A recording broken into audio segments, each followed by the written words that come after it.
बिस्मिल्लाहिर्रहमानिर्रहीम। जुमा करीम। एक बार फिर आपको खुशामदीद कहते हैं। गुड मॉर्निंग, अस्सलाम वालेकुम। मैं हुमाया खान और मैं हूँ शाहज़ेब रहमान और आप हमको देख रहे हैं 92 पे सुबह पाकिस्तान में। और सुबनामा का आगाज़ करेंगे जैसे कि हमने प्रोग्राम का कल अख्ताम इस बात पर किया था कि आने वाला जो जुमेरात की रात है जिसमें पीटीआई का जलसा लाहौर में जो होने जा रहा है उसमें कितने अब लोग आएंगे, कितने आदमी थे और कैसे आए और किस तरह का रहा, तकारीर कैसे हुई, अवाम का रिस्पांस कैसा था। सोशल मीडिया पे फिर वही एक जंग शुरू हो गई है जी। वो दिखा रहे हैं कोई तस्वीरें इसमें लोग बिल्कुल नहीं थे, कुछ तस्वीरें दिखा रहे हैं उसमें लोग थे। अब एक नई बैच, मतलब हमें लगता है कोई काम ही नहीं है करने का। अब वो नया बॉट्स का चक्कर शुरू हो गया। नया बॉट्स का चक्कर शुरू हो गया है। तमाम बॉट्स आए हुए थे, सब बॉट्स आए हुए थे। तो लोगों ने बड़ा, जो उनके सपोर्टर्स हैं उन्होंने लगाया हाँ मैं बॉट हूँ, हाँ मैं बॉट हूँ, मैं IK का बॉट हूँ, ऐसा करके भी लोगों ने सपोर्टिंग। अच्छा, और जो लोग फैक्शन फिगर शेयर करते हैं उसमें इतना फर्क होता है कि समझ नहीं आती आप किस पे यकीन कर रहे हैं। जो ऑपोजिशन शेयर करती है वो चंद हजार होते हैं, जो अब ज़ाहिर है जिनका जलसा होता है वो शेयर करते हैं तो वो लाखों में चले जाते हैं। तो अब समझ नहीं आता कि किसने कितने आदमी देखे, क्या देखा। लेकिन खैर जो हम देख रहे थे टेलीविजन स्क्रीन पर, उसमें मुझे ये लग रहा था कराची का जलसा वाकई बहुत बड़ा था, लाहौर का जलसा उतना बड़ा नहीं था।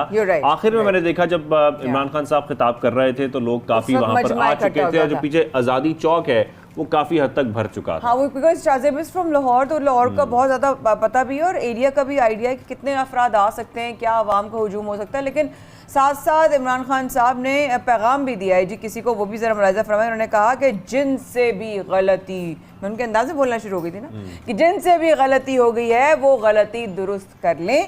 गलती दुरुस्त करने का एक ही तरीका है, फौरी इलेक्शन कराए जाएं। उन्होंने इस तरह का जो है कि इशारा दिया। एक कहते हैं ना कि ये इनडायरेक्ट मैसेज था, डायरेक्ट मैसेज था, मेरे ख्याल में डायरेक्ट मैसेज था। ये डायरेक्ट मैसेज तो था, साथ में डायरेक्ट मैसेज किसी और को भी उन्होंने दिया है और ये कहा है कि तैयारी कर लें इस्लामाबाद आने की, मैं जल्द आपको इस्लामाबाद के लिए बुलाऊंगा। तो आवाम को बुलाने जा रहे हैं, इसका मतलब है कि तहरीक चलने जा रही है इस्लामाबाद की तरफ या ये मार्च होने जा रहा है। खैर इसका तो बकाया तौर पर ऐलान किया जाएगा खान साहब की जानिब से। अभी तो पार्टी शुरू हुई है, अभी तो पार्टी शुरू हुई है, ये खान साहब ने कहा कि अभी तो पार्टी शुरू हुई है। अब ये पार्टी कहाँ जाके रुकेगी ये हमें देखना होगा कि इलेक्शन से पहले कहीं जाके रुक जाएगी, इलेक्शन तक ये पार्टी चलती रहेगी। ये तो रमजान से पहले पार्टी शुरू हुई हुई है और ये कब तक पार्टी? इफ्तार पार्टी तो नहीं है। बहरहाल अब वज़ीर आज़म शहबाज शरीफ ने कौमी सलामती कमेटी का जो इजलास वो आज उन्होंने तलब कर लिया है। इजलास होगा आज के दोपहर 2 बजे, वज़ीर आज़म ऑफिस में होगा। साथ में इजलास में वफाकी वज़रा और तीनों सर्विसेज के चीफ भी जो हैं वो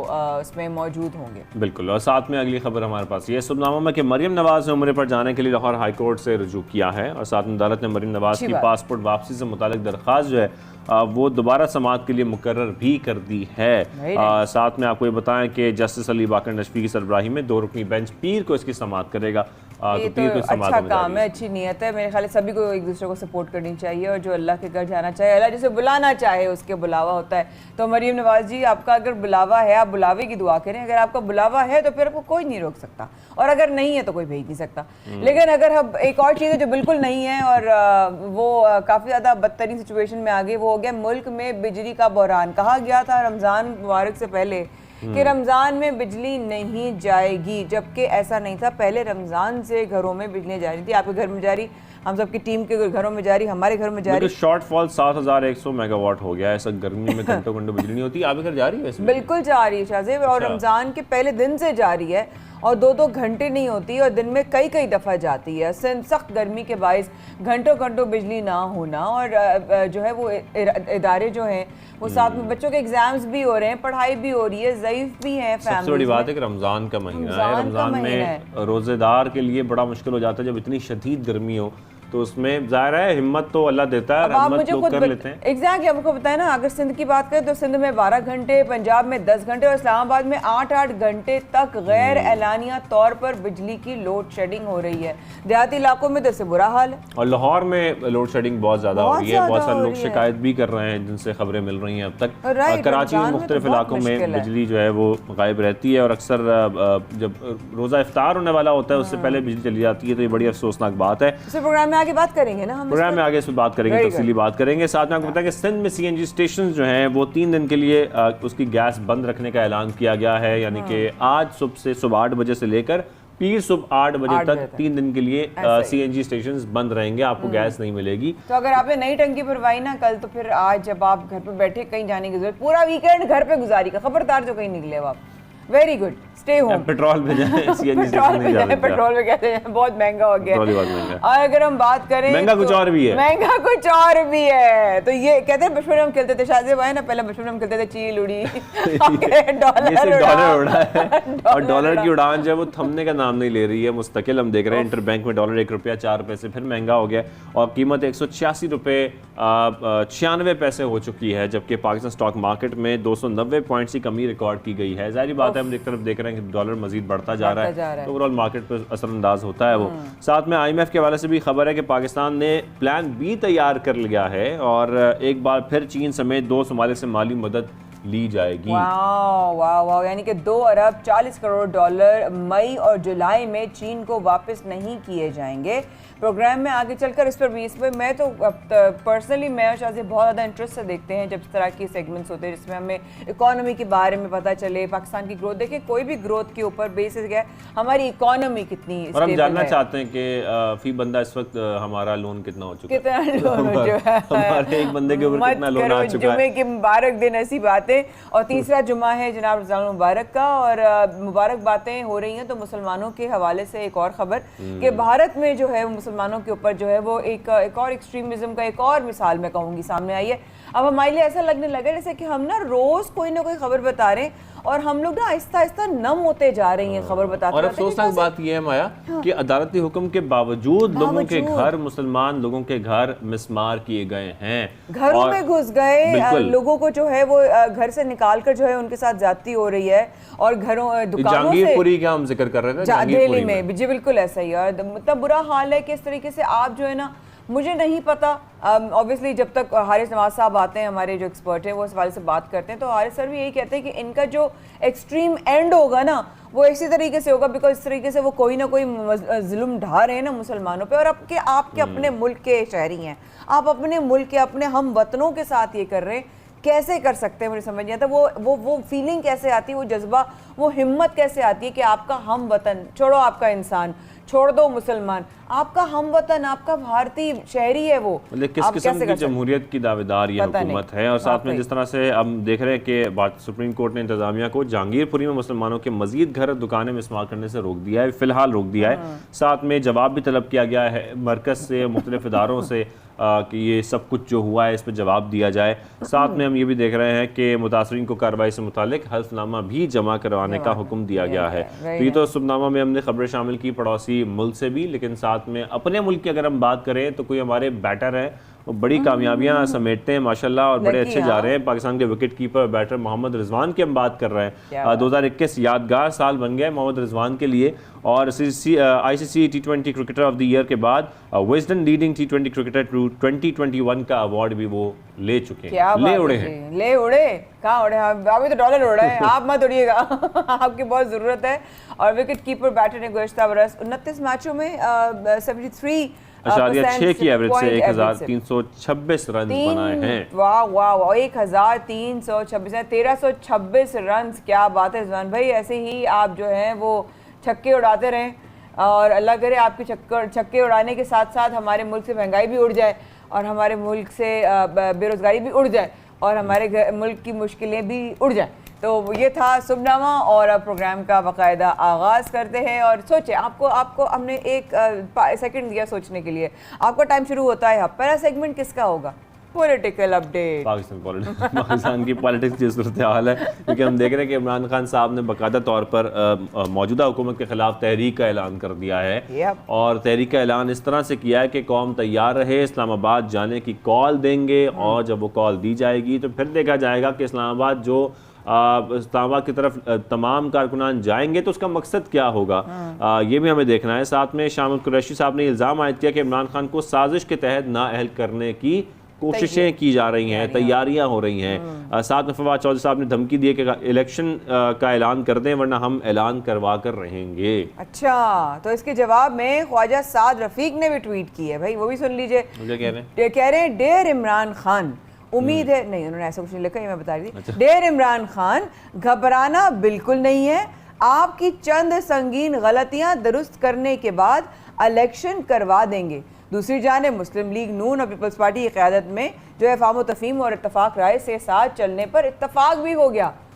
ये क्या हो गया, वक्त बदल गया, हालात वो इत्तेफाक इसलिए हो गया क्योंकि बिलावल भुट्टो साहब हमने देखा, मुलाकात हुई उनकी नवाज शरीफ साहब से लंदन में, और साथ उनके शेरी रहमान साहबा को भी मैंने देखा और कुछ और भी पीपल्स पार्टी के रहनुमा थे जो उनके हमरा थे, तो उनकी बड़ी आम मुलाकात हुई है। बिलावल भुट्टो साहब बहुत फ्रेश लग रहे थे मुझे, उनको वो यूके का आई थिंक वो रहे भी बहुत है, तो वहाँ जाती मुझे लग रहा था वो जो कराची में पाकिस्तान में उनकी ह्यूमिडिटी चेहरे पे आ रही थी ना, वो जाती वो यूके में उनकी ह्यूमिडिटी भी दूर हो गई। तो ये बेसिकली उसी मुलाकात में इत्तेफाक राय से चलने पर हम देख रहे हैं कि इत्तेफाक हुआ है, और साथ में हम इस पर मजीद बात करेंगे। सियासी मामला पर गुफ्तगू करनी है, जानना भी है कि कितनी अहम मुलाकात थी और इस मुलाकात में क्या हुआ है। लेकिन जो मुल्क की सियासी सूरत हाल है, हुकूमत की तब्दीली है और इस वक्त बिजली का बहरान उठा रहा है सर, बहुत सारी बातें हमें करनी है। तो हमें ज्वाइन किया है तज्ज़ियाकार मोइज़ जाफरी साहब ने।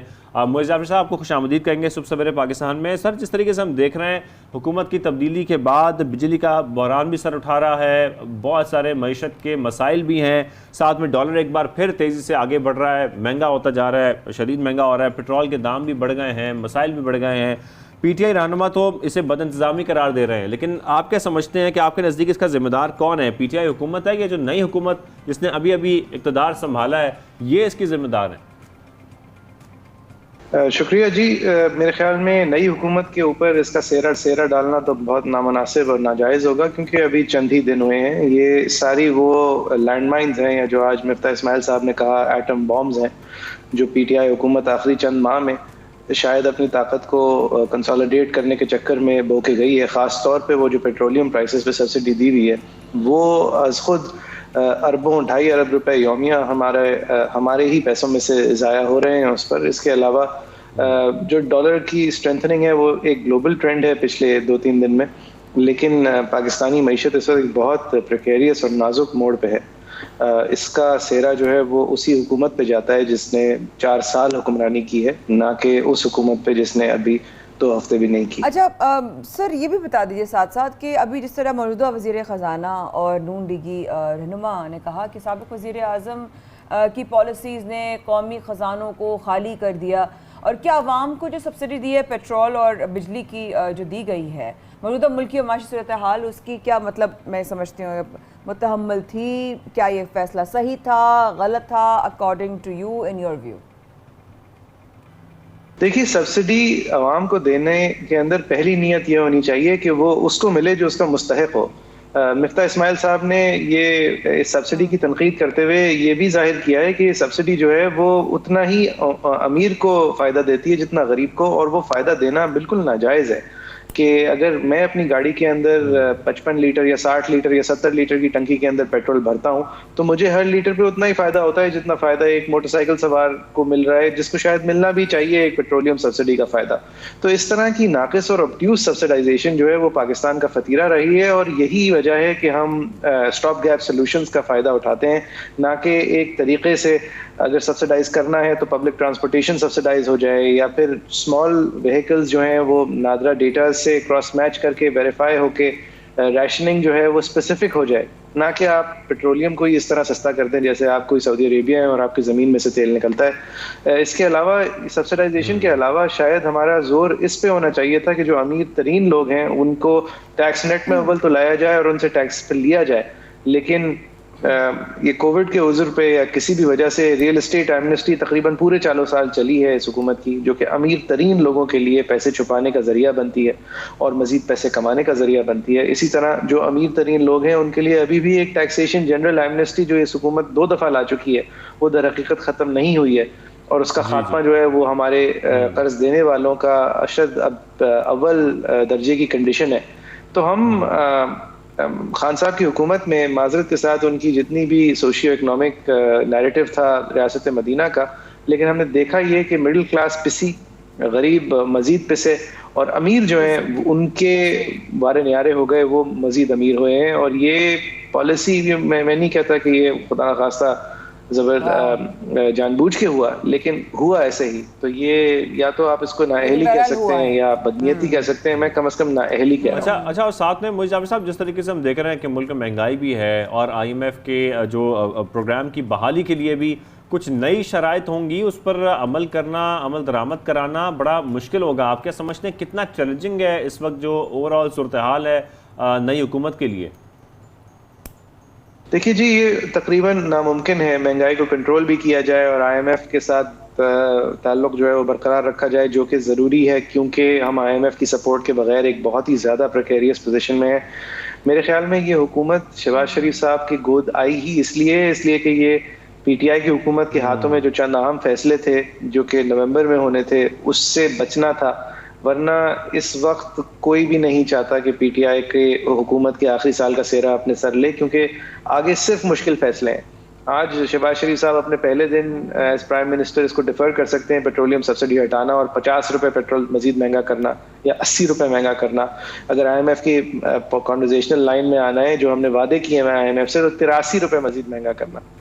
तो ये चीजें अपने सर पे से हटा तो सकते हैं, लेकिन हकीकत यही है कि उनके जो ये मकसूद चपरासी टाइप केस थे, वो अव्वल तो वो एक अंजाम तक पहुंच रहे थे और वो हम देखेंगे कि कहाँ जाते हैं। और दूसरा ये कि PTI अपनी स्ट्रेंथ कंसोलिडेट करते हुए जो आला ओहदेदारान की तकर्रियाँ हैं वो अगर कर देती तो शायद फिर PM नून के लिए मजीद 5 साल के लिए इलेक्टोरल पॉलिटिक्स में दरवाजे बंद होते नजर आ रहे थे।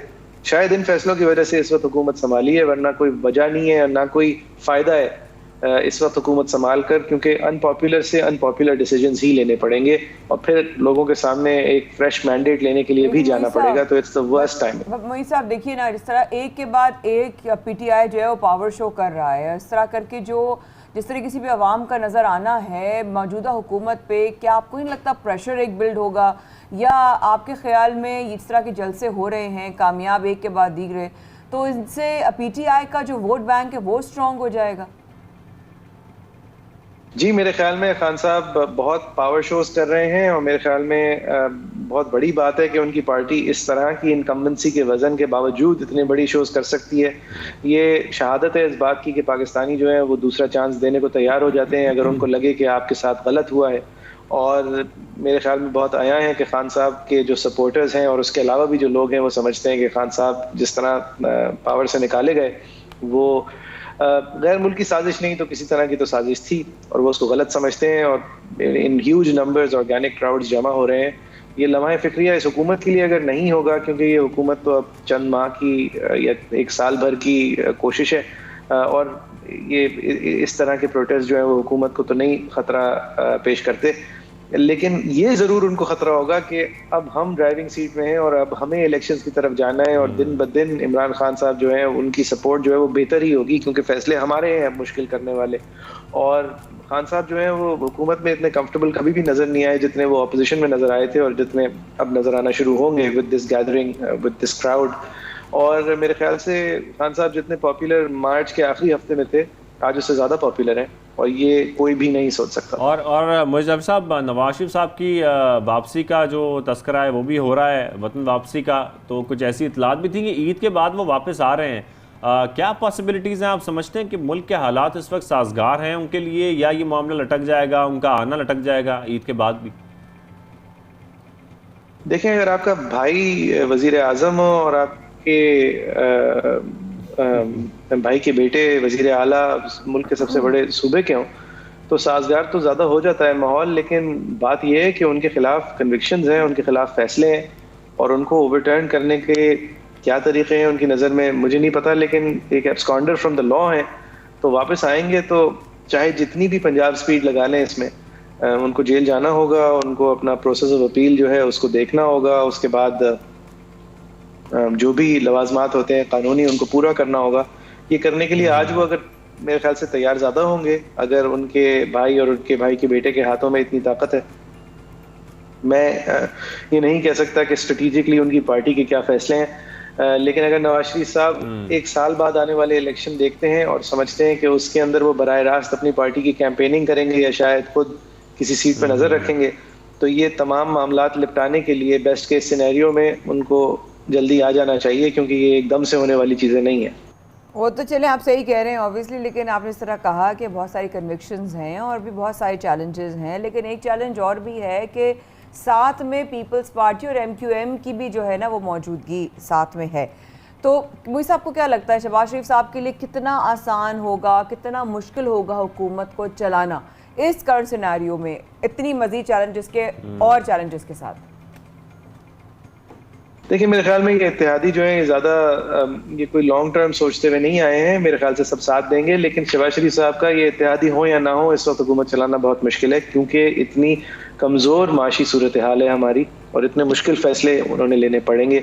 और सियासत जिस तरह खान साहब ने आखिरी 3 महीने खेली वो मईशत की कीमत पे खेली, और अब उसकी जो कीमत है वो अदा शहबाज शरीफ साहब करेंगे। और पीपल्स पार्टी के लिए बहुत आसान है ये कह के हट जाना कि नहीं जी हम आपको आपका प्रिंसिपल साथ देंगे, लेकिन ये काम आप ही करें ताकि उनके ऊपर कोई भी इनकम्बेंसी का और सरकार चलाने का वजन और बोझ ना आए। अगले इलेक्शन की तरफ जिस तरह करीब जाते रहेंगे आप देखेंगे कि ये अलाइज जो हैं ये अपनी सिमत तय कर लेंगे। वैसे भी क्योंकि ऐसे कोई फैसले नहीं है जो आसान है, और ये सारे फैसले मईशत के हवाले से ज़रूरी हैं, और ये सारे फैसले ऐसे हैं कि आप केयर टेकर हुकूमत की तरफ तक इंतज़ार तक नहीं छोड़ सकते, ये फैसले आपने करने होंगे। ख़ास तौर पे ये जो गैस की सर्कुलर डेट है, बिजली की सर्कुलर डेट है, पेट्रोल की प्राइस सब्सिडाइजेशन है, और जैसे ही आप पेट्रोल की प्राइस सब्सिडाइजेशन हटाते हैं तो आप ही बुरे लगते हैं, और जैसे ही आप हटाते हैं तो आपकी महंगाई की शरह जो है वो एकदम से ऊपर जाएगी, क्योंकि आप इतना इतना पेट्रोलियम रिलेटेड आपके बास्केट ऑफ गुड्स की सेंसिटिविटीज़ हैं और इतनी इम्पोर्ट शॉक्स रिवायती तौर पे आपके ऊपर आती हैं जब भी पेट्रोलियम की प्राइस बढ़ती है। तो it's not an easy situation to be in. बिल्कुल बिल्कुल बिल्कुल ऐसा ही है। Thank you very much. तज़कियाकार मोइज़ जाफ़री साहब हमारे साथ मौजूद है। सबसे पहले पाकिस्तान में सियासी मामलात, मुल्क की मईशत, इस वक्त क्या होने जा रहा है, क्या इमरान खान साहब इस्लामाबाद की तरफ मार्च करने जा रहे हैं, इन तमाम मामलात पर बात हमें करनी थी, जो तफसीलन बात हुई भी और आप लोगों ने सुनी भी। लेकिन आज छोटी सी ब्रेक लेते हैं, ब्रेक के वापस आते हैं।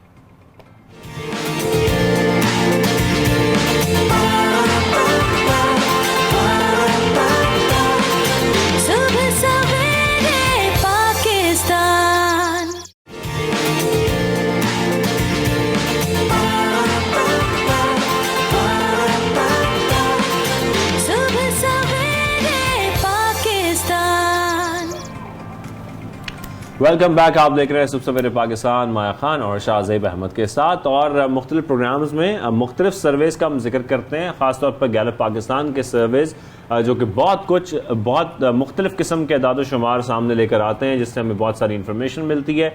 और इन्फॉर्मेशन का मकसद ये होता है कि उसको एनालाइज करने के बाद, उसको इस्तेमाल करने के बाद मुख्तलिफ तरीक़ों से जो है वो मुख्तलिफ काम किए जा सकते हैं, मुख्तलिफ चीज़ें मालूम की जा सकती हैं। जैसा कि अभी गैलप पाकिस्तान के एक नए सर्वे से ये पता चला है कि पाकिस्तान में 45% लोग ऐसे हैं जो या तो बिल्कुल भी नहीं या थोड़ी बहुत वर्जिश करते हैं। Maya, yes I agree with you, because ऐसा है। और नजर आता है, आपको याद है कल भी डॉक्टर साहब जब आए थे उन्होंने यही बात की थी कि कोई फिजिकल एक्टिविटी तो है नहीं, तो उसके साथ जो है वो किस तरीके से जब आप कोई फिजिकल एक्टिविटी नहीं करते या ना होने के बराबर करते हैं, तब आपके माइंड और आपकी बॉडी पर और आपके आसपास के एनवायरनमेंट पे क्या असर पड़ता है। लेकिन मेरा आपसे एक सवाल है, यहाँ पर लिखा है कि 45% लोग ऐसे हैं जो कभी या बिल्कुल नहीं वर्जिश करते, यानी कि 55% लोग पाकिस्तानी वर्जिश करते। रियलाइज होना शुरू हो गया है ना, चेंज आना शुरू हो गया है ना, लोगों को समझ में आना शुरू हो गया है कि आपकी सेहत का बहुत ज्यादा दारोमदार है आपकी फिजिकल एक्टिविटी। वैसे मैंने देखा है कि जितना हम क्रिटिसाइज करते हैं ना आजकल की नई जनरेशन को, उतना हमें अप्रिशिएट भी करना चाहिए। कि मैं अक्सर हम कभी पार्क्स वगैरह जाएं तो हमारी नई जनरेशन इस बात पे बड़ी कंसर्न है कि हमारी वर्जिश होनी चाहिए, हमारी एक्सरसाइज होनी चाहिए, हमारी गेम्स, फिजिकल एक्टिविटी कोई होनी चाहिए। तो ये अच्छी बात है, ये अवेयरनेस होनी चाहिए हमारे नौजवानों में। और देखिए दो चीजें हैं जो नौजवानों की बात की शाहज़ेब ने, उसमें एक तो चीज है कि अच्छा दिखना चाहिए, और बहुत अच्छी बात है, क्यों नहीं दिखना चाहिए, कॉन्फिडेंस आता है, सेल्फ कॉन्फिडेंस आता है। लेकिन अगर आपको अच्छे दिखने के साथ साथ आपको सेहत भी मिल रही है तो कितनी अच्छी बात है, पैकेज डील हो गई ना पूरी, कि आपको सेहत भी मिल रही है और आप अच्छे भी लग रहे हैं, तो इससे और बंदे को क्या चाहिए। लेकिन आज हम जो सर्वे की जिसकी बात कर रहे हैं शायद वो बड़ा दिलचस्प, खुद ही सब कुछ बताया जा रहे हैं, हमें जानना भी है कि बिलाल भाई से तो मुझे सब कुछ तुम दोनों ने कर लिया, मैं किस लिए आया हूं। नहीं, असल इन्फॉर्मेशन तो उन्हीं के पास होती है। तो हम राब्ता हमने किया है executive director Gallup Pakistan Bilal Gilani साहब से। बिलाल गिलानी साहब आपको खुशामदीद कहेंगे सबसे पहले पाकिस्तान में। और बिलाल गिलानी साहब सबसे पहले सर्वे के बारे में बताएं कि ये कितने अफराद की राय शामिल है इस सर्वे में। कैसे आप? बहुत शुक्रिया आपने इस मौजू पे बुलाया।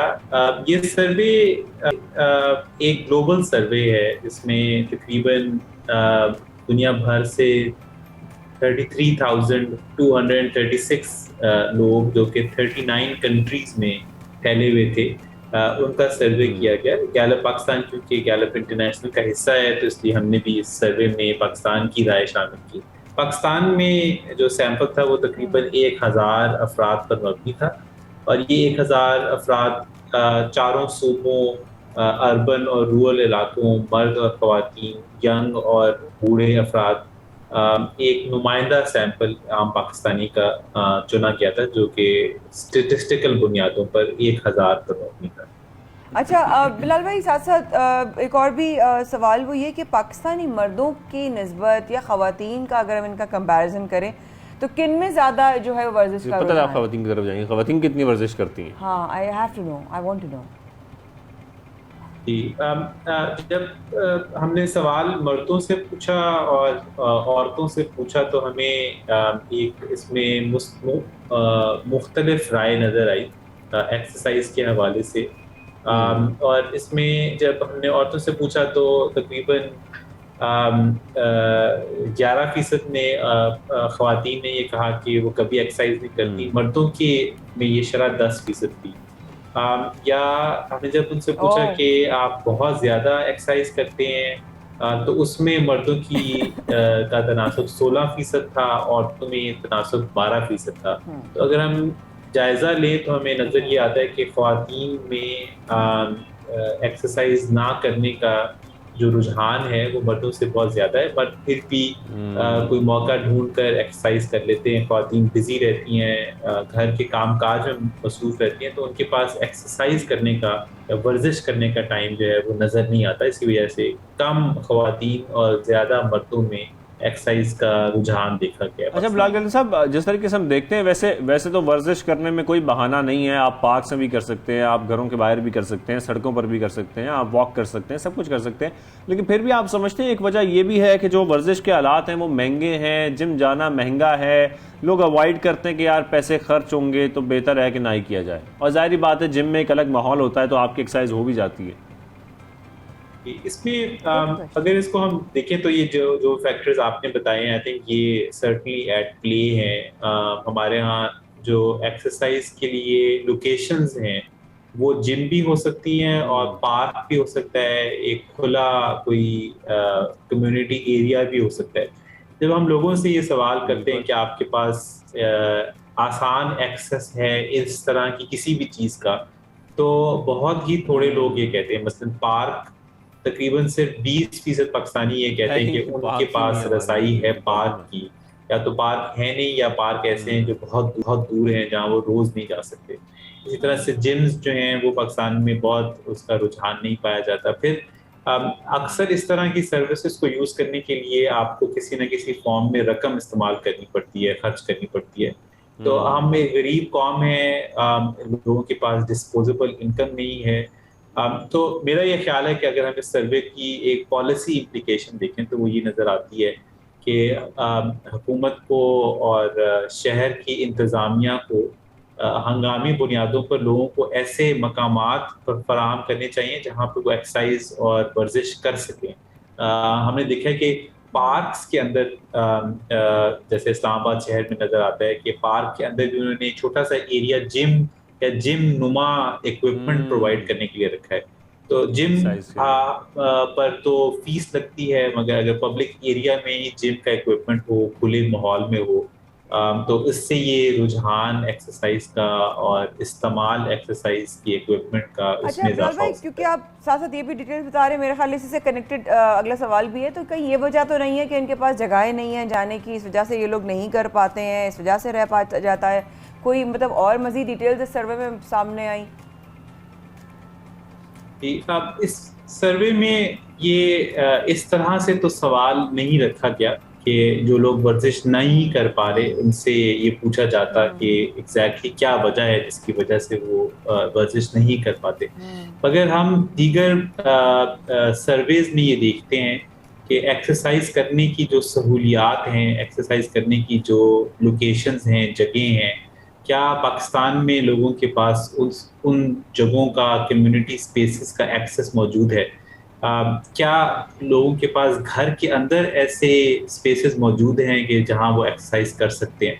तो दोनों में जब हम देखते हैं, दोनों सिचुएशन में देखते हैं, तो हमें एक थोड़ी अबतर सी सिचुएशन नजर आती है।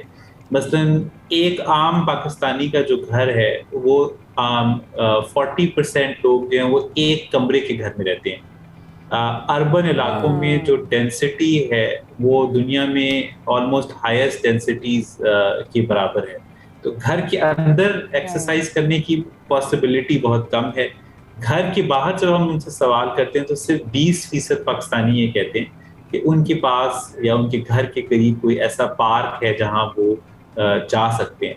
तो एक सप्लाई का इशू नजर आता है कि एक्सरसाइज करने के लिए जो इक्विपमेंट है, जो लोकेशंस हैं, एक्सेस है, वो पाकिस्तान में क्योंकि कम नज़र आता है, तो एक वजह एक्सरसाइज ना करने की ये भी है।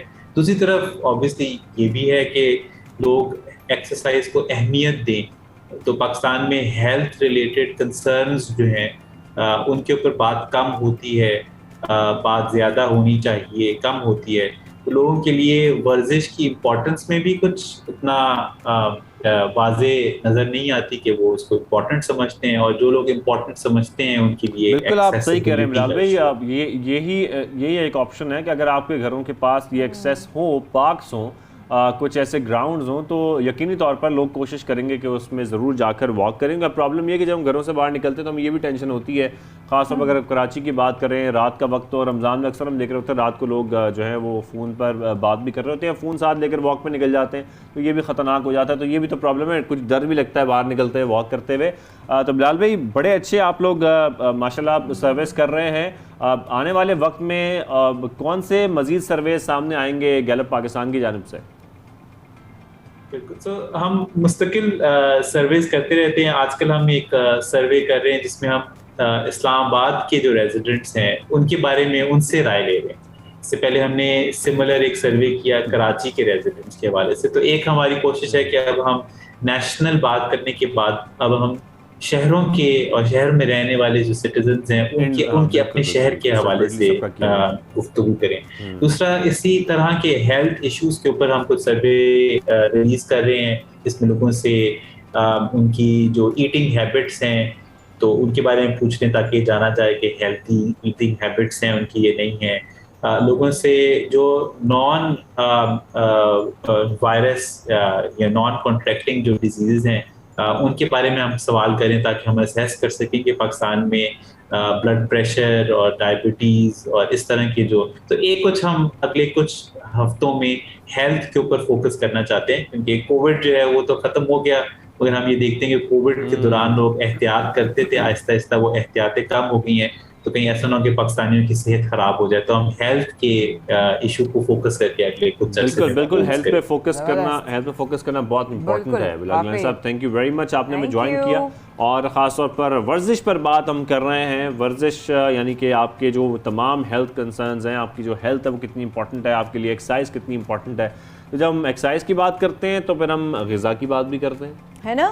फिर ही ज़रूरत होती है। आप जब जो खा रहे होते हैं वैसे आप लग रहे होते हैं। आप चाहते हैं कि आप अच्छा देखें और आपके सिस्टम में अच्छा जाए, नहीं, ऐसा पॉसिबल नहीं। देयर हैज़ टू बी कोई तो म्यूचुअल, कहीं तो मिडिल में आए, मतलब चले इतनी नहीं तो इतनी, आपकी नहीं थोड़ी मेरी, थोड़ी आपकी। ये बहुत ज़रूरी है। आपके जिस्म में जो जा रहा है वैसे ही आपके दिमाग पर उसका असर होगा, वैसे ही आपके जिस्म पर उसका असर होगा, वैसे आपकी सोच पर उसका असर होगा। और आजकल माया खान बड़े अच्छे डिजर्ट बना रही हैं जो कि मैं खा भी रहा हूँ, बहुत मज़ा आ रहा है। खैर सेहत पे बात करनी है, हमें जानना भी है, तो हमें ज्वाइन किया माहिर ग़िज़ाई डॉक्टर सैयद जावेद चावला साहिबा ने। डॉक्टर साहिबा आपको खुशामदीद कहेंगे सुबह सवेरे पाकिस्तान में। डॉक्टर साहिबा जिस तरीके से हमने अभी सर्वे देखा है, हम तो बड़े खुश हुए हैं कि पाकिस्तान में वर्जिश का रुझान बढ़ा है। हमारी डाइट बेहतर हो ना हो, लेकिन अगर वर्जिश कर ली जाए तो इस तरीके से फिट रहा जा सकता है। कितना मुफीद है। हाँ बिल्कुल।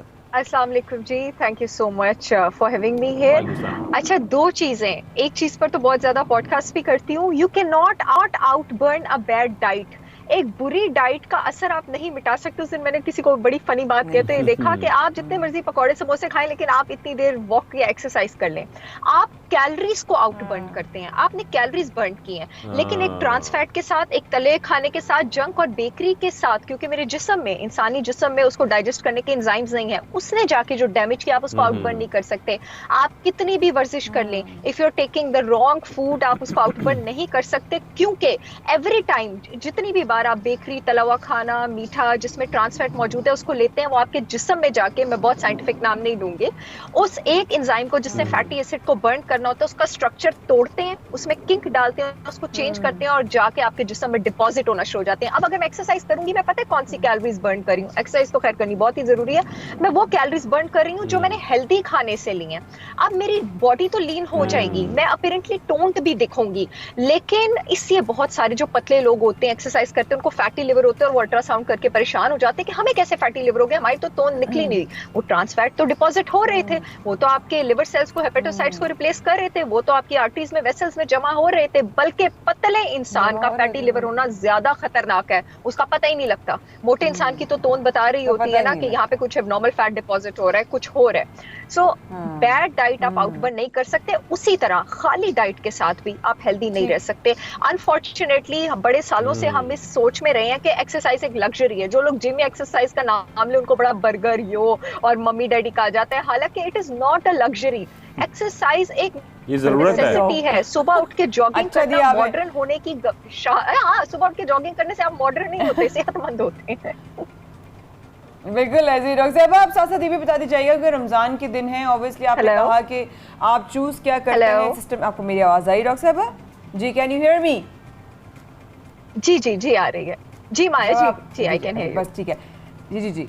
अच्छा, तो डॉक्टर साहब एक्चुअली आप सबसे बात कर रही हैं तो रमज़ान का भी क्योंकि आ रहा है और रूटीन बड़ा मुश्किल होता है। आपने कहा ऐसा कुछ नहीं है कि लोग जो है मम्मी डैडी वालों का यो लोगों के लिए होता है, ऐसा कुछ भी नहीं है। आपकी जिस्मानी जो वर्जिश है या आपकी जो एक्टिविटी है वो बहुत ज़रूरी है हेल्दी माइंड और हेल्दी हार्ट के लिए। बट देन अगेन रमज़ान में लोग कहते हैं रमज़ान ही तो आए, पकौड़े अभी तो खाएंगे, तो क्या कहते हैं जलेबियाँ अभी ही तो खाएंगे, समोसे अभी ही तो खाएंगे, फिर क्या होगा? तो जरा रमजान में कितना जरूरी ये होगा है कि फिर हम पाए और निहारी खाएंगे। हाँ, मतलब उसके बाद भी ये अभी भी खाते हैं, सहरी में खा रहे होते हैं, रातों को खा रहे होते हैं, तो कितना जरूरी है रमजान में भी अच्छी डाइट लेना। जी डॉक्टर साहब।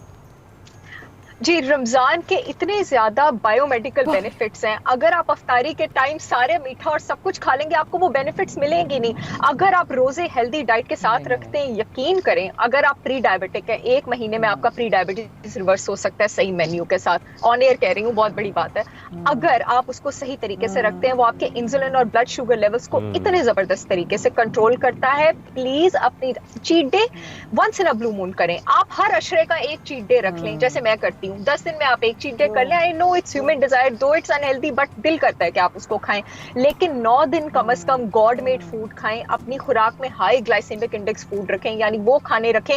रमजान फास्टिंग, वैसे भी आपके पास इंसुलिन बड़ा डोमिनेटिंग हार्मोन है बॉडी में, ये जिस्म के हर हार्मोन को कंट्रोल कर लेता है, जो आपके ब्लड ग्लूकोज लेवल्स को कंट्रोल करता है। अगर आप fasting high glycemic index foods के साथ करेंगे, यानी जो जिस्म में ग्लूकोज स्लोली रिलीज करते हैं, हाई फाइबर फूड, सब्जियां हो गई हमारे पास, होल ग्रेन्स हो गए हमारे पास, दालें हो गई हमारे पास, अच्छी प्रोटीन के साथ करेंगे, लीन मीट हो गई, एनिमल बेस्ड प्रोटीन हो गई, तो आप अपने ब्लड शुगर लेवल्स को जबरदस्त कंट्रोल कर सकते हैं। और फास्टिंग जो है ना, वो आप समझे कि 1.5 से 2 हफ्ते बाद आपके जिस्म में ग्रोथ हार्मोन बढ़ाना शुरू कर देती है। ग्रोथ हार्मोन फैट भी बर्न करता है, प्रोटीन भी बिल्ड करता है। अच्छी बात है ना, आपका मसल मास बिल्ड करेगा, चर्बी को बर्न करेगा। और ग्रोथ हार्मोन एंटी एजिंग है, एंटी एजिंग है ग्रोथ हार्मोन। जैसे ही हम 45-50 क्रॉस करते हैं, हमारा ग्रोथ हार्मोन कम होना शुरू होता है। जो इंसान रोजे रखेगा और जो इंसान वर्जिश करेगा, एक्सरसाइज भी आपके पास ग्रोथ हार्मोन को बढ़ाती है, उसकी स्किन ग्लो करेगी, उसकी स्किन टाइट होगी। एक्सरसाइज का जिक्र कर रही हैं और अभी थोड़ी देर पहले आप ये भी कह रही थी कि मॉर्निंग में वॉक करने वाले या वर्जिश करने वाले को अक्सर बर्गर भी कह दिया जाता है, हल्के गलत है ये।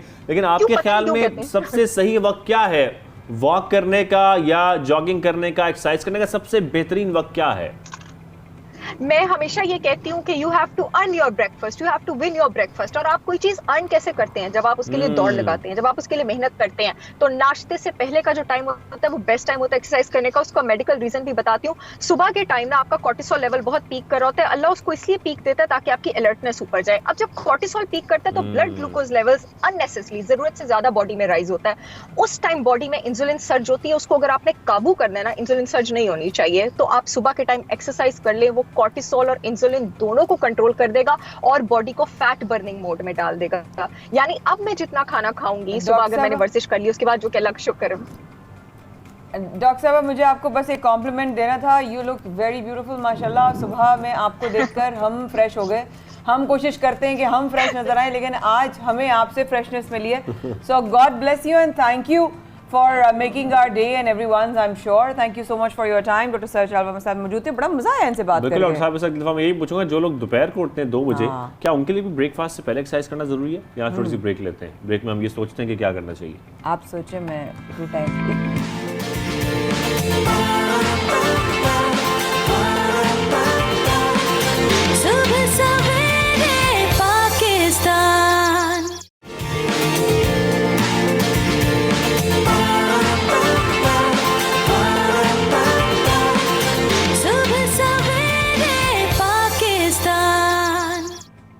पाकिस्तान में शादी पर माइक सजाने का बहुत शुक्रिया। छोटी सी डिले के साथ आपकी खिदमत में एक बार फिर हाजिर। उम्मीद है आप लोगों ने अपना साथ हमारे साथ बनाए रखा होगा। हमने प्रोग्राम के आगाज़ में कहा था कि डॉलर के बढ़ते हुए जो रेट्स हैं और जो नंबर्स हैं और जो इस तरह वो अब उड़ना शुरू हो गया है, उसको कंट्रोल में कैसे करेंगे उसके ऊपर बात करना बेहद ज़रूरी है। हाजिब, तो अब हम बात कर रहे हैं डॉलर के रेट्स के हवाले से। बिल्कुल, और रुपए की कदर मुस्तहकम करने के लिए मसनूई इक़दाम या कुछ और, ये क्या हुआ है? साथ में डॉलर फिर तगड़ा होने लगा है और जिस तरीके से हम देख रहे हैं कि शुरू में ये हुकूमत आते ही डॉलर में हम कुछ कमी देख रहे थे, लेकिन अब एक बार फिर हम देख रहे हैं कि डॉलर में इजाफा हो रहा है और इंटर बैंक हो या ओपन मार्केट हो, मुसलसल तीसरे दिन भी रुपया मजीद सस्ता हो गया है। इसका मतलब है कि आपका डॉलर महंगा हो गया। इंटर बैंक में डॉलर 1 रुपये 61 पैसे महंगा होकर 186 रुपये से भी तजावुज कर गया है। 186 में अब तक की हाईएस्ट है ये। अब तक की हाईएस्ट है। इसके रीजन वो भी बताए थे ना हमें चुनाव साहब के। ऑब्वियसली इस वक्त जो है वो डॉलर की खरीदो फरोख्त में जो है वो बहुत ज़्यादा डिफरेंस आया, because lot of people are travelling for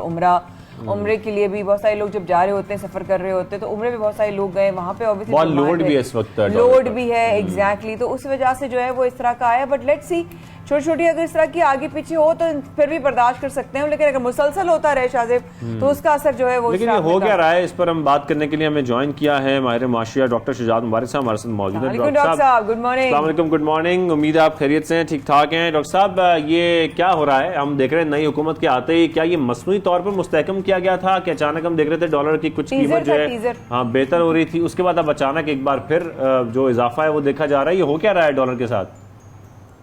thank you very much. बिल्कुल मेरा ख्याल ये है कि आपने देखा होगा पहले दिन जब नई गवर्नमेंट आई तो ये कहा गया कि डॉलर रुपया जो है वो मुस्तहकम हो गया है और बहुत सारे लोगों की बड़ी ये हैरानकुन बात थी कि एकदम से एक रात में क्या हुआ कि जो रुपए की वैल्यू बेहतर हो गई और लेटर ऑन फिर जो अब रुपए की जिस तरह कदर गिर रही है, तो इससे यही लगता है कि वो शायद कुछ आर्टिफिशियल स्टेप्स लिए गए थे, या फिर ये भी हो सकता है कि लोगों के सेंटिमेंट्स कुछ 12-15 घंटे के लिए चेंज हो गए हो, तो शायद आपके रुपए की वैल्यू थोड़ी बेहतर हो गई हो। लेकिन अपेरेंटली इस तरह से लगता है कि ये आर्टिफिशियल स्टेप्स है जिसकी वजह से रुपए की कदर में इजाफा करने की कोशिश की गई। एक बात मैं आपको गोशगुजार करता चलूं कि अभी गवर्नमेंट के हलकों में ये कहा जा रहा है कि क्योंकि लोग उम्रे पे जा रहे हैं, लोग बैरून मुल्क ट्रेवल कर रहे हैं, जिसकी वजह से रुपए की वैल्यू में कमी हुई है। तो मैंने एक रिसर्च की है और उसमें मैंने पिछले चंद सालों के निकाले हैं जो करेंसी फ्लक्चुएशन है कि जब उम्रा का सीजन आता है तो करेंसी कितने हद तक डेप्रिशिएट होती है।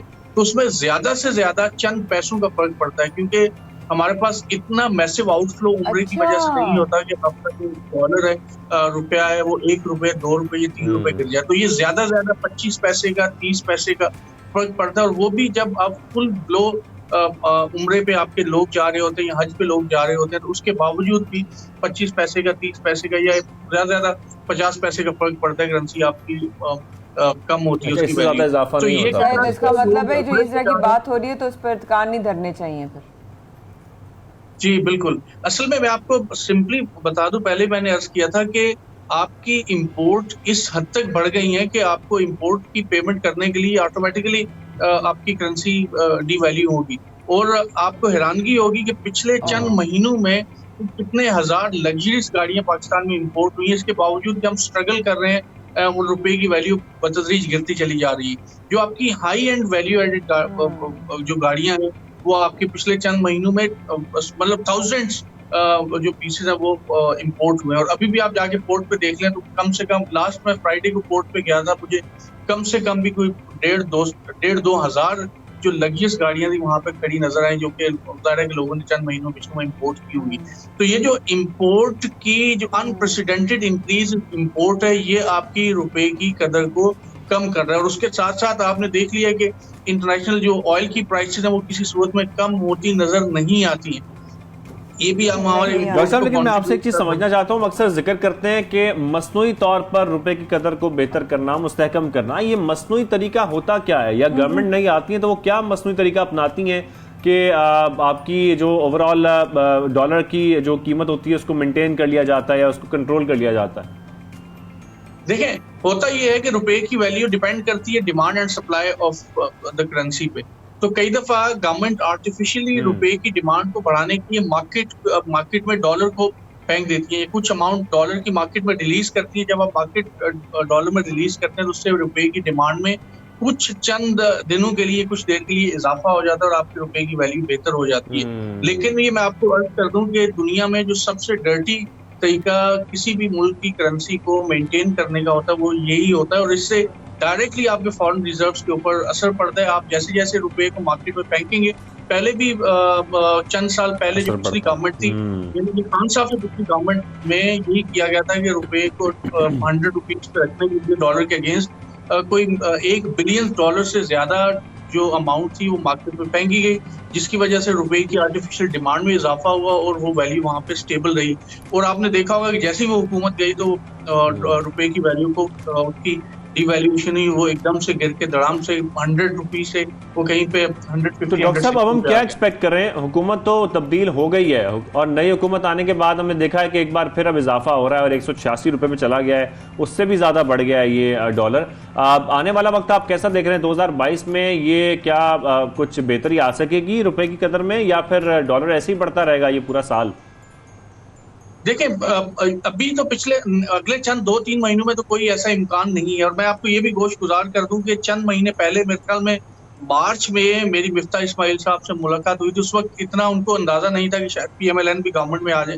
तो चंद लोगों के साथ वहां पे जब उनसे ये डिस्कशन हो रही थी तो ये खुद उनका कहना था कि जो इकोनॉमिक इंडिकेटर्स इस हद तक डीरेल्ड हो चुके हैं कि शायद अगले चंद साल हमें लगेंगे उसको बेहतर करने में। और फिर हुआ ये कि ये मैं आपको बात बता रहा हूँ मार्च की शुरू की, और जब मार्च का आखिर हुआ तो गवर्नमेंट ने ये कहा कि खुद ने क्लेम करना शुरू कर दिया कि हम इंडिकेटर्स को बेहतर कर लेंगे।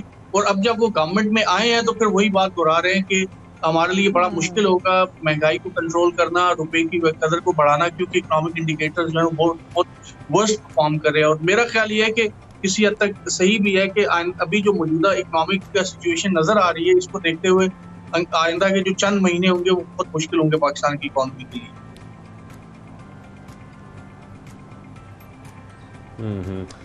चंद महीने बड़े मुश्किल होंगे, लेकिन डॉक्टर साहब एक बड़ी अजीब सी खबर हम सुन रहे हैं सोशल मीडिया पर। मैं आप भी जिक्र कर दी कुछ देर पहले कि पेट्रोल में बहुत ज्यादा इजाफा होने वाला है। कोई 80 रुपए कह रहा है, कोई 40 रुपए कह रहा है। सर, ये होने क्या जा रहा है? क्या पॉसिबिलिटी है कि जो पेट्रोलियम मसनूआत की कीमतें हैं उसमें अचानक इतना ज्यादा इजाफा हो जाए?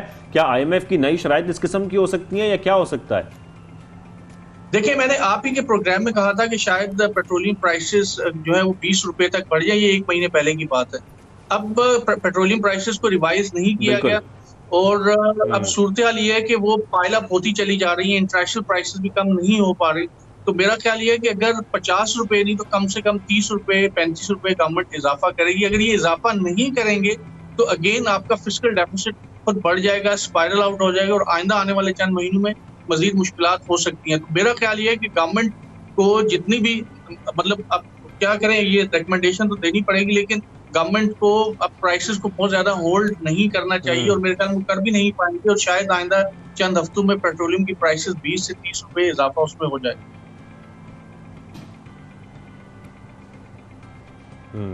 यानी कि अभी एक्सपेक्ट करें कि 20 से 30 रुपए इजाफा हो जाएगा पेट्रोल में। माया खान, ये पॉसिबिलिटी है। थैंक यू डॉक्टर साहब, हमेशा आप आते हैं। Thank you so much. Have a blessed Friday, दुआओं में याद रखिएगा।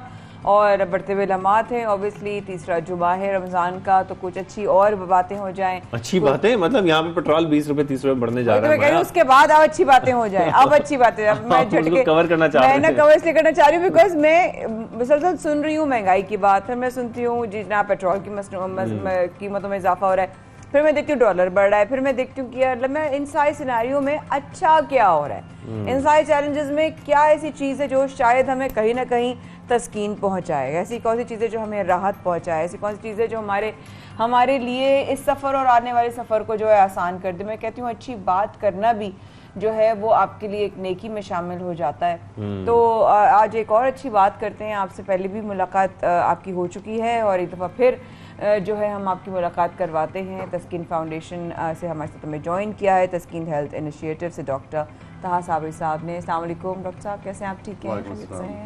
थैंक यू सो मच, बड़ा अच्छा काम कर रहे हैं माशाल्लाह। पहले भी आपके जो हैं वो रिप्रेजेंटेटिव हमारे शो में आ चुके हैं माशाल्लाह से। मैं एक दफ़ा आपकी इजाज़त से कहना शुरू कर दूँ कि जनाब माशाल्लाह ये वक्त है, ये रमज़ान के दिन हैं, अपने जो आपकी ज़कात है, आपके अतियात हैं, अपने डोनेशंस दिल खोल कर आप इस तरह के इदारों को दें जहां आप समझते हैं। आपकी डिटेल्स जो हैं वो आप लोगों की हमारी स्क्रीन पर आ रही हैं, हम शेयर भी कर रहे हैं साथ साथ। लेकिन एक चीज़ बताना बहुत ज़रूरी है यहाँ पर, वो ये कि ऐसी चीज़ों के लिए कदम बढ़ाने के लिए, ऐसा डालने के लिए वो दिल ज़रूर चाहिए होता है, उस दिल के अंदर वो रोशनी जो है ना वो ज़रूर जलाई। और आज खासतौर पर माखन हम जिस पे बात करने जा रहे हैं ना, हम तवातुर से ये बात सुनते हैं कि गुस्सा आना एक फितरी अमल है। तो क्या ये फितरी अमल है या नहीं है? साथ में गुस्सा जो है वो एक कुदरती जज्बा है या नहीं है? इन मामलात को समझना बहुत ज़रूरी है। खासतौर पर हम रमज़ान में देखते हैं जब कोई रोज़ेदार होता है तो उसको गुस्सा बहुत ज़्यादा आता है। इसकी वजह क्या है? क्या गुस्से आने की कुछ वजूहात और भी हैं? तो इसको हम समझना भी चाह रहे हैं। तो आज जो हमारे गेस्ट हैं तस्कीन हेल्थ इनिशिएटिव से डॉक्टर तहा साबरी साहब, उनसे हम ये बातें करेंगे और समझने की कोशिश करेंगे कि गुस्सा आने की वजह क्या है। डॉक्टर साहब जी देखिए, गुस्सा एक नॉर्मल इमोशन है जो हम जज्बात मुख्तलिफ महसूस करते हैं। गुस्सा भी उनमें से एक है। और गुस्सा हमें तब आता है यूजुअली जब हमें लगता है हमारे साथ कोई नाइंसाफ़ी होती है, फिर हमें गुस्सा आता है।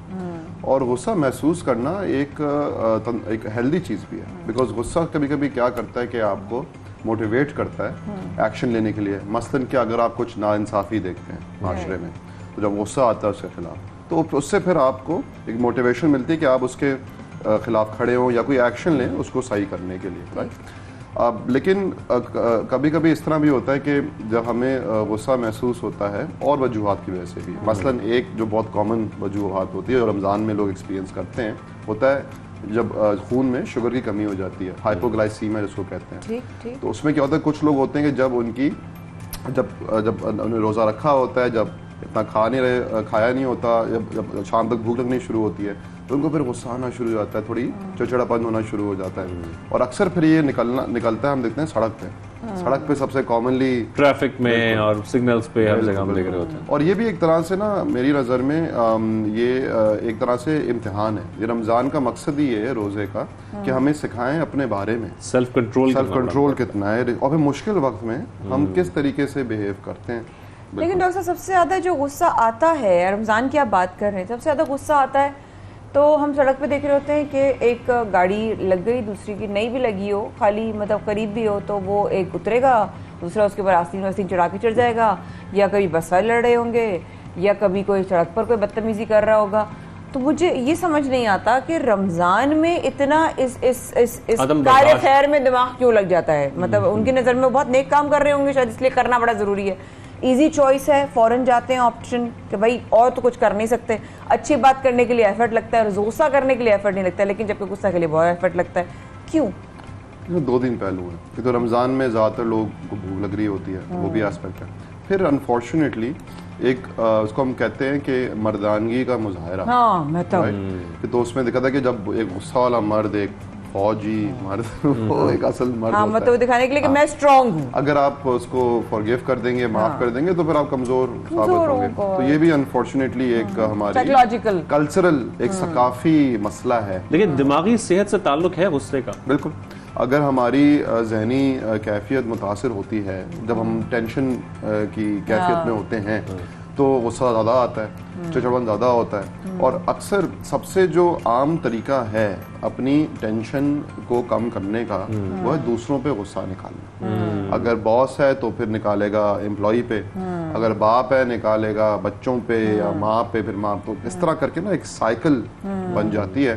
तो इसमें तो ये इसके असरात होते हैं। अच्छा डॉक्टर साहब, अगर किसी शख्स को बहुत ज़्यादा गुस्सा आता हो, छोटी छोटी चीज़ों पर ट्रिगर हो जाता हो, भला किसी वजह से वो भिड़ जाता हो लोगों से, तो उसकी मेडिकल रीजंस क्या हो सकती हैं आपकी नज़र में, और उसको फिर उससे छुटकारा कैसे हासिल करना चाहिए?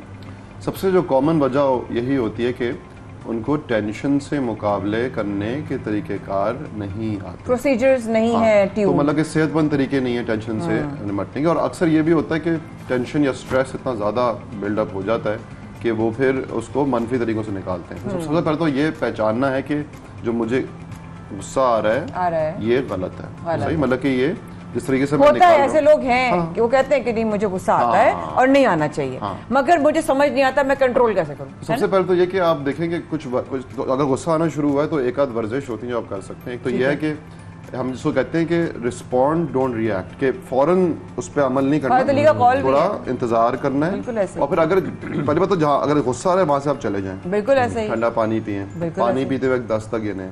और फिर बहुत सारी सूरतें भी होती हैं सही से आउज़ु बिल्लाह मिनश शैतानिर रजीम, बिल्कुल ऐसे ही। तो क्योंकि अब देखें ये भी है कि मज़हब में भी हमारे ये है कि वो गुस्सा एक ऐसी चीज़ है जो शैतान सबसे पहले उसको पकड़ता है और उसको फिर बढ़ा देता है हमारे अंदर, और फिर इंसान ऐसी हरकत कर जाता है जो कि और फिर ऐसी मनफी जो फिर उसको बाद में वो फिर उसके बारे में रिग्रेट करता है और फिर उसको एहसास जुर्म भी होता है उसका।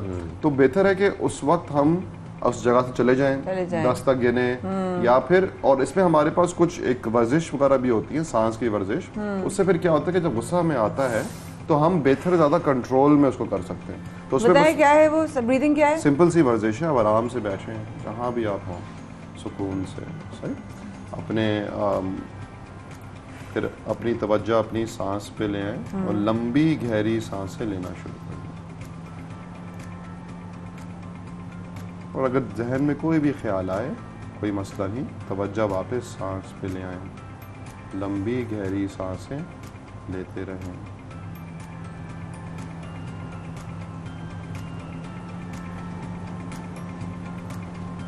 आहिस्ता आहिस्ता से निकल के दोबारा हाल में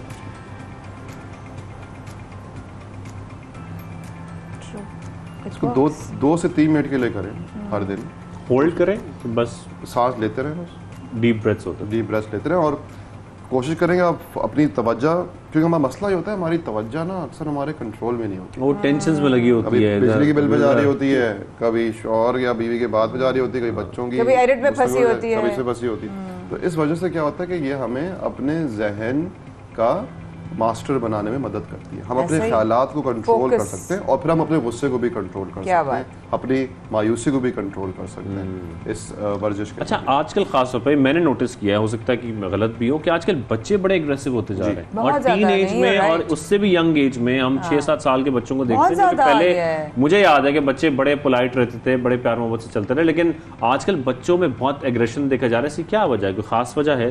देखें, एक तो स्ट्रेस माशरे में बढ़ता जा रहा है, राइट, और बच्चे भी बड़ों को ही देख के करते हैं ना। अगर आपकी असेंबलियों में लोग एक दूसरे को मारे तो वही तो हमारे बड़ी अच्छी रेलेवेंट एग्जांपल है। डॉक्टर साहब आपने एग्जांपल इतनी अच्छी दी है, साथ में ये भी जोड़ दीजिएगा जिस तरीके से मैं एक चीज़ नोट कर रही हूँ, शाहज़ेब की बात से मुझे एक चीज़ याद आई, घरों में जिस तरह सियासी गुफ्तगू को लेकर हमारे एक स्टार हैं फैसल कुरैशी, उन्होंने भी लिखा और शाहरुख भाई ने हमारे घर शेयर भी किया था, बड़ी अच्छी बात उन्होंने की। और मैं कहती हूँ अच्छी बात को भी फैलाना चाहिए कि जो हमारे घरों में सियासी माहौल को लेकर डिस्कशंस हो रही हैं उस पे घरों में एग्रेशन हो रहा है और एक दूसरे के ऊपर उसका असर पड़ रहा है, और वो गुस्से में एक दूसरे के साथ जो है ना वो ऐसे बात और अल्फाज, तो नाराजगियां हो जाती हैं, गुस्से से निकल जाते हैं लोग, अरे भाई हमें ये जवाब दे दो, फलां ने यूं क्यों किया, अब ये क्या करेंगे, वो क्या करें, और बच्चे देख रहे हैं और everybody is getting affected. What, how to handle that? देखिए, एक तो ये कि पहली बात है हमें देखना हमारे दायरे इख्तियार में क्या है, सही है।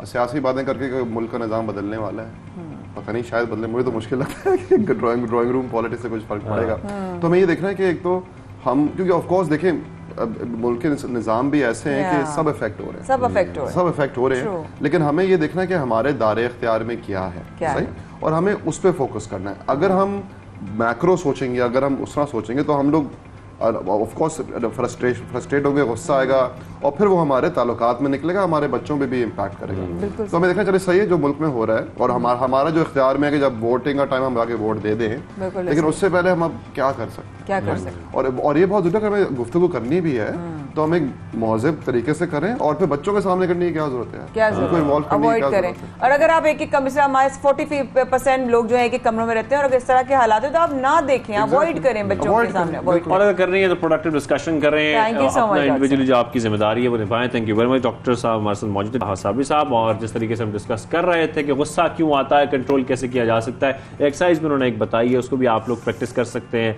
हमारा शो देखकर उसको फॉलो कर सकते हैं, देखें कि वो एक्सरसाइज करने से क्या आपके गुस्से पर फर्क पड़ता है, और फिर हमें बताएं हमारे पेज पे सुबह सवेरे पाकिस्तान के। छोटी सी ब्रेक लेते हैं, ब्रेक के बाद वापस आते हैं।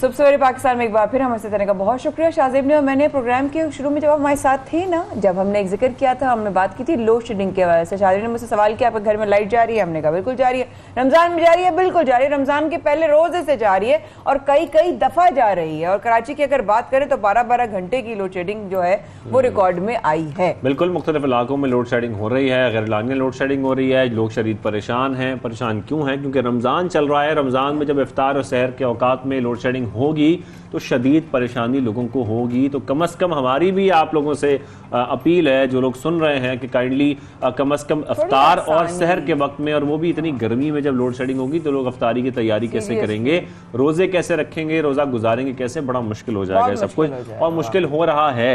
हमारे 92 के नुमाइंदे शराज अहमद हमें इसकी तफसील बता रहे हैं कि इस वक्त कराची की क्या सूरत हाल है लोड शेडिंग के हवाले से। जी शराज। कायद में गर्मी की लहर पड़ी तो बिजली की आंख मचोली का सिलसिला भी शुरू हो गया। शहर के मुख्तलिफ इलाकों में 4 घंटे से 6 घंटे तक की लोड शेडिंग की जा रही है, जिसकी वजह से माह रमज़ान में शहरियों के लिए रोज़े गुजारना इंतहाई मुश्किल हो गया है, जबकि फैमिलीज़ के लिए मुश्किलात बढ़ती चली जा रही हैं। इस हवाले से आवाम को कितनी परेशानियों का सामना है, आइए उन्हीं से जानते हैं।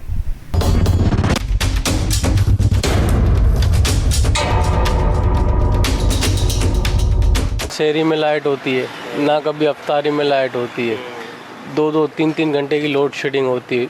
मुल्क पहले ही परेशान है आवाम, और लोड शेडिंग के हवाले से तो ये है कि बिजली का कोई पुरसाना हाल ही नहीं है, कभी होती है नहीं होती, और बिल आप देखो तो वही आ रहा है बिल्कुल, यानी 6,000, 7,000, 8,000। बंदा मजदूरी से आता है तो 4 घंटों के लिए, 3 घंटे सुकून के लिए वो बिजली लोड शेडिंग ज़्यादा है।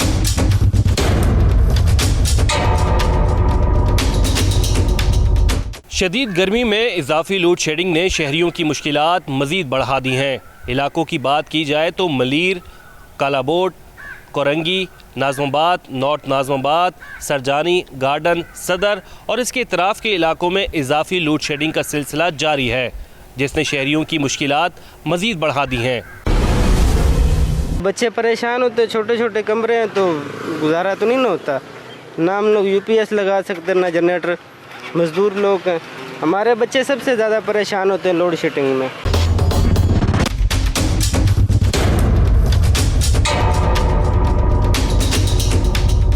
शहर कायद में हालिया लोड शेडिंग से मुताल्लिक के इलेक्ट्रिक का मौक़िफ़ है कि नेशनल ग्रिड की जानिब से 300 मेगावाट बिजली की फराहमी ना होने से शहर के मुख्तलिफ इलाकों में लोड मैनेजमेंट के तहत लोड शेडिंग की जा रही है, जिससे मुताल्लिक शहरियों को SMS के ज़रिए आगाह भी किया जा रहा है। लेकिन दूसरी जानिब शहरी गम व गुस्से का इजहार करते हुए कह रहे हैं कि एक तरफ के इलेक्ट्रिक की जानिब से उनसे भारी भरकम बिल वसूल किए जा रहे हैं। ऐसे में उनका फ़र्ज़ है कि वो शहरियों को बिला ताअत्तुल बिजली की फराहमी को यकीनी बनाए। अब शहरियों में आपने देखा कि जो उनको चैलेंजेस का सामना है, थैंक यू भाई, आपने अपडेट भी किया और बताया भी कि कराची में क्या चैलेंजेस हैं। अब हम शाहजेब जाएंगे फैसलाबाद की तरफ, जहाँ पर हमारे नुमाइंदा 92 न्यूज़ राना भाई हमारे साथ मौजूद होंगे, हमें बताएंगे कि फैसलाबाद में बिजली कब आती है और कितना जाती है, जरा देखिए प्लीज। जी बिल्कुल, हुकूमती परवाज़ जो है वो पुराने पाकिस्तान में दाखिल होते ही पूरी आवाम जो है वो पुराने पाकिस्तान में दाखिल हो चुकी है।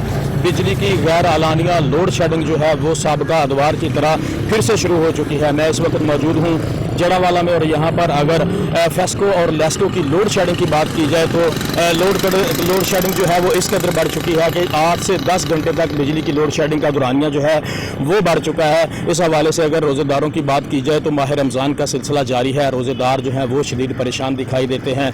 जब भी नमाज के औकात बिजली बंद होती है तो रोज़ेदार पानी की बूंद बूंद को तरस जाते हैं। इस हवाले से अगर कारोबारी तबके की बात की जाए तो कारोबारी तबका जो है वो भी शदीद परेशान दिखाई देता है। जब हमारी शहरियों से बात हुई तो उनका कहना था कि पहले तो नए पाकिस्तान का नारा लगाया जाता था, लेकिन जब से नए पाकिस्तान में दाखिल हुए हैं कुछ सहूलियात तो फराहम हुई हैं, लेकिन फिर से पुराने पाकिस्तान में दाखिल किया जा रहा है, जहाँ 1 घंटे के बाद 1 घंटा बिजली की फराहमी जो है वो मामूल बन चुकी है, जिसकी वजह से कारोबारी लोग जो हैं वो मायूस होकर रह चुके हैं। लिहाजा शहरियों ने फिर से मुतालबा किया है कि हमें नए पाकिस्तान में फिर से दाखिल किया जाए, जहाँ सहूलियात तो फराहम की जाती हैं। जी बहुत शुक्रिया राना भाई, आपने हमें अपडेट किया बिजली के बहरान के हवाले से। अल्लाह ताला बेहतरीन मामला फरमाए। और अब चलते हैं अगले सेगमेंट की तरफ की मुलाकात करवाते हैं एक पेन आर्टिस्ट से।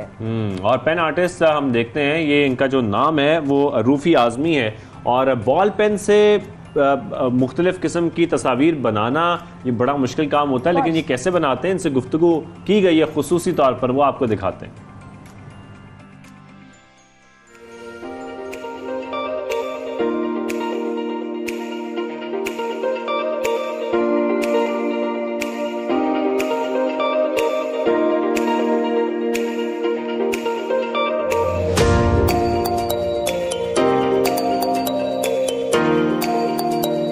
मेरा नाम रूफी आज़मी है, मैं बॉल पेन आर्टिस्ट हूँ। सबसे पहले मैं 92 न्यूज़ सुबह सवेरे पाकिस्तान की पूरी टीम का शुक्रगुज़ार हूँ कि उन्होंने मुझ जैसे आर्टिस्ट को ढूंढ के निकाला और मेरे स्पेशली बॉल पेन आर्ट को प्रमोट करने के लिए मेरे पास आए।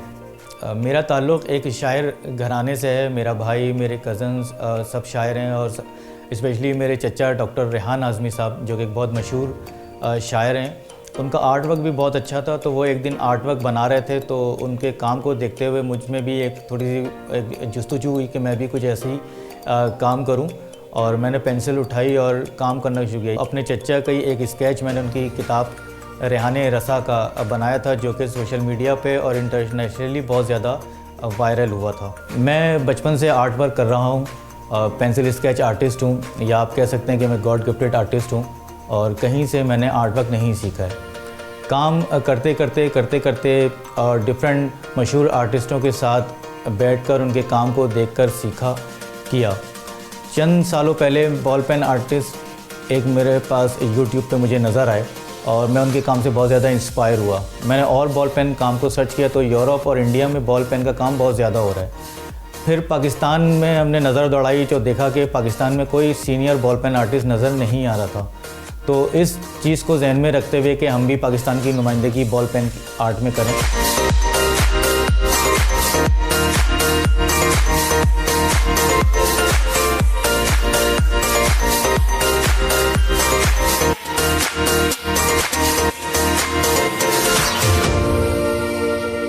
हमारे यहाँ स्कूल्स में बॉल पेन आर्ट बिल्कुल भी नहीं करवाया जा रहा है। तो स्कूल्स आर्टिस्ट जो हैं वो मेरी उनसे गुजारिश है कि वो स्कूल्स में बॉल पेन आर्ट को भी नुमाया करवाएं। कोरोना टाइम के जो ये 2-2.5 साल गुजरे थे, इसमें मैंने तकरीबन 200 फनपारे बॉल पेन से बनाए, जिसमें से कुछ सेल हो गए, कुछ अभी मेरे पास मौजूद हैं। लास्ट स्केच मैंने अल्लन फ़कीर साहब का बनाया था, जो कि मशहूर सिंगर हैं थे पाकिस्तान के, और उनका वो स्केच बनाने के फ़ौरन बाद ही सेल हो गया। ऐसे बहुत सारे स्केचेस हैं। कायद आज़म साहब का स्केच है, मोहतरमा फ़ातिमा जिन्ना का है, जो है मेरे पास इस वक्त मौजूद हैं। बॉल पेन के हवाले से हमारे यहाँ बहुत कम वर्क हो रहा है, बहुत कम आर्टिस्ट मौजूद हैं। न्यू आने वाले टैलेंट जितने भी हैं या जो आर्टिस्ट जो न्यू इस वक्त पाकिस्तान में हमारे पास आ रहे हैं, मैं उनके लिए एक बात बताता चलूँ, हो सकता है कि वो मेरा काम देख के उनके जहन में ये आ रहा हो कि ये कोई बहुत ब्रांड पेन होंगे, कोई बहुत महंगे पेन होंगे, तो ऐसा बिल्कुल भी नहीं है। नॉर्मली हमारे पाकिस्तान में जो 10 रुपये वाले 20 रुपये वाले जो बॉल पेन्स होते हैं, मैं अगर आपको दिखाता चलूँ तो ये मेरे हाथ में कुछ बॉल पेन्स हैं और ये आपने यकीनन देखे होंगे और आपके घर में इससे हम राइटिंग कर रहे होते हैं। ये इन्हीं बॉल पेन से सारा काम हुआ है।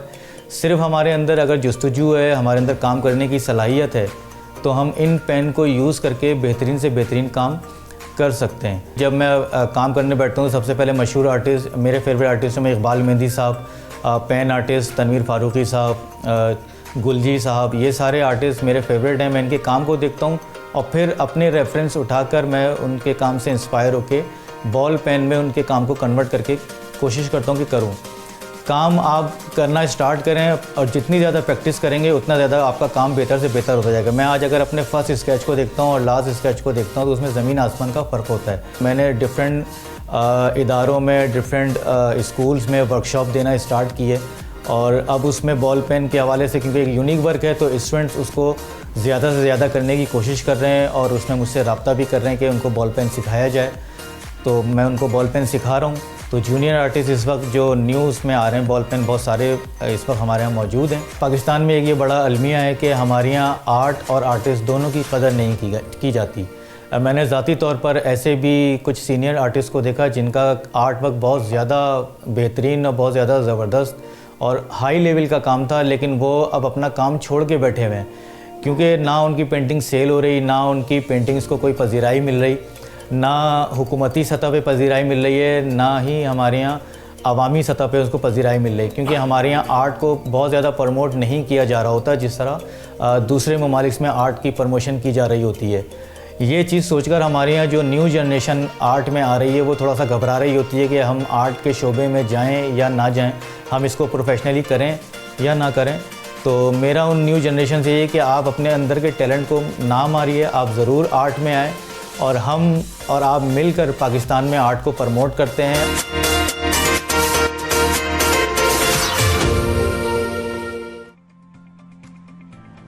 जबरदस्त। ये रूफी आजमी साहब का मैंने जो आर्ट देखा है वाकई बड़े इम्प्रेस हुए हैं। मैं चाहता हूँ कि ये आर्ट मैं इनसे खरीद कर अपने घर पे जरूर लगाऊं। मुझे खूबसूरत इनकी ये जो बॉल पेन के थ्रू उन्होंने ऐसा स्केचिंग की है, वाकई बहुत खूबसूरत है। खैर, साथ में हम अपने आखिरी सेगमेंट की तरफ बढ़ रहे हैं प्रोग्राम के और बहुत ही खूबसूरत, बहुत ही प्यारा सेगमेंट इस वक्त हमारा सुबह सवेरे पाकिस्तान का, जो कि बहुत मशहूर भी हो रहा है। और माया खान, बहुत मैसेज आ रहे हैं लोगों के नात खानी के लिए, मैसेजेस आ रहे हैं, बहुत कॉल्स आ रही हैं कि हमें भी अपने प्रोग्राम का हिस्सा बनाया। एक्चुअली बहुत सारे लोग हैं जो आना चाहते हैं और आज भी हमारे साथ ऐसे ही मौजूद है, लेकिन लाहौर स्टूडियो से हमारे साथ मौजूद है जिनका नाम है नात ख्वां हैं साद शफीक साहब मौजूद। अस्सलाम वालेकुम साद, आपको खुश आमदीद कहते हैं प्रोग्राम में। बहुत शुक्रिया सुबह सवेरे पाकिस्तान में रमज़ान में आप आए और आज आप हमें कुछ सुनाएंगे, लेकिन ज़रा सा आपसे इस बस पूछ लेते हैं कि आप बचपन से नात खानी कर रहे हैं या आपने बाद में शुरू की, ज़रा सवाल से बताइएगा, थोड़ा सा अपने बारे में बताइएगा, फिर आपसे कलाम सुनते हैं। जी वालेकुम अस्सलाम, बहुत शुक्रिया। मैं अल्हम्दुलिल्लाह खैर खैरियत से हूँ और जी बिल्कुल मैं बचपन से नात ख़्वान हूँ। बचपन से नात पढ़ने का शौक़ है, जुनून है और मेरे वालिद मोहतरम भी सना ख़्वान हैं, तो उन्हीं को देख देख के और बचपन में जो है वो खिलौने पकड़ के उनको माइक बनाकर जो है वो मैं मतलब कि नातें पढ़ता था। तो अभी भी माशाल्लाह शौक़ है, उसी शौक़ को मैं रवां दवां रखे हुए हूँ। अच्छा, तो आपका अंदाज और पढ़ने में आप कौन से, कोई अगर आप माशाल्लाह सीख रहे हैं तो कौन से राग में ज़्यादा आपका जो है वो गला खुला हुआ है और किस तरह के जो है वो कलाम आप सबके किसके फ़ैन हैं आप? जी मैं मेरे जो उस्ताद मोहतरम हैं जिनको मैं फ़ॉलो करता हूँ, जो मेरे फेवरेट हैं, वो हैं अलहाज खालिद हसनैन खालिद रहमतुल्लाह ताला अलैह और सैयद ज़बी मसूद शाह साहब रहमतुल्लाह शाह साहब। उनको मैं सुनता हूँ, वो मेरे फेवरेट हैं, मैं उनको फॉलो करने की कोशिश करता हूँ। वाह माशाल्लाह माशाल्लाह। तो साद शफीक, आपसे हम कोई कलाम सुन लें, अब कोई नात सुन लें। जी जी। और क्या सुना रहे हैं आप, प्लीज़ बता दें पहले। जी एक उर्दू का खूबसूरत कलाम है, आप सा दोनों जहां में नज़र आया ही नहीं, मैं उसके चंद अशार में पेश करता हूँ। बिस्मिल्लाह बिस्मिल्लाह। बिल्कुल।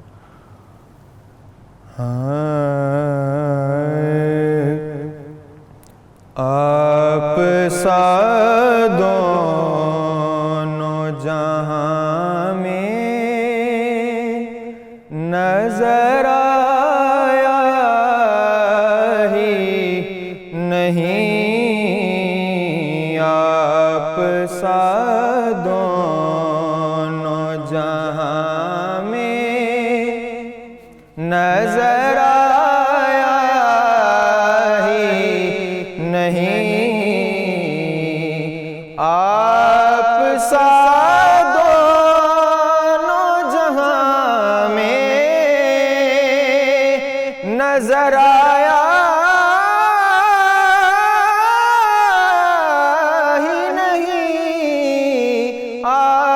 सा दोनों जहां में नजर आया ही नहीं, क्योंकि अल्लाह ने कोई और बनाया ही नहीं। आप सा दोनों जहां में नजर आया ही नहीं। आपने जब से नवाजा है या रसूल अल्लाह,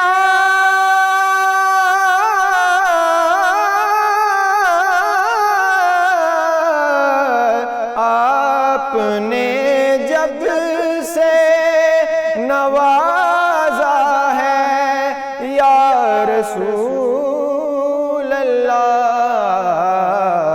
मैंने दामन किसी चौखट पे बिछाया ही नहीं।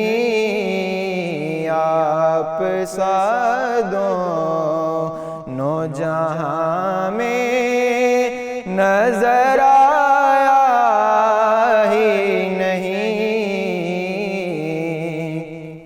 जब कहा कब्र में सरकार ने ये मेरा है, जब कहा कब्र में सरकार ने ये मेरा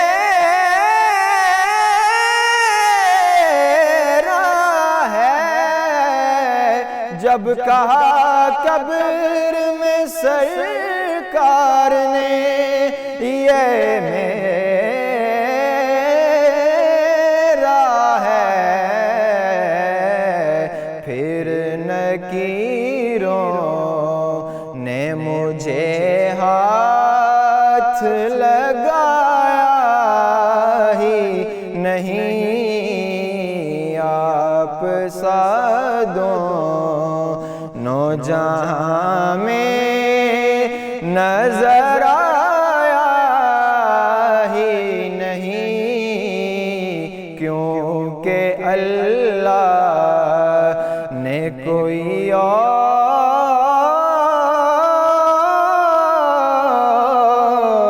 बनाया ही नहीं।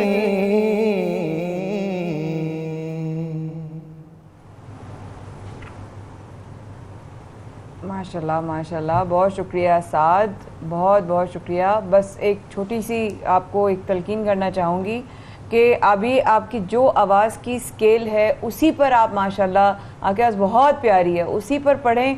ज़्यादा खींचते हैं वो टूट जाती है, तो अपनी आवाज़ के स्केल पर जितना पॉलिश करेंगे ना उतना ही आपकी आवाज़ में और निखार आएगा। जज़ाकल्लाह खैर, हमें प्रोग्राम में आपने शामिल हुए, आप हिस्सा बने आज, थैंक यू सो मच। जुमे के बढ़ते हुए लम्हात हैं, तीसरा जुमा है, मेरा ख्याल है अगला जो जुमा होगा वो गलत नहीं कह रही हूँ, वो आखिरी जुमा होगा इस रमज़ान का। तो समझिए लम्हात बहुत कम रह गए हैं, दुआओं के बहुत कम रह गए हैं, और ये रहमतें और बरकतें समेट लीजिए आखिरी अशर की तरफ, जहन्नुम से निजात।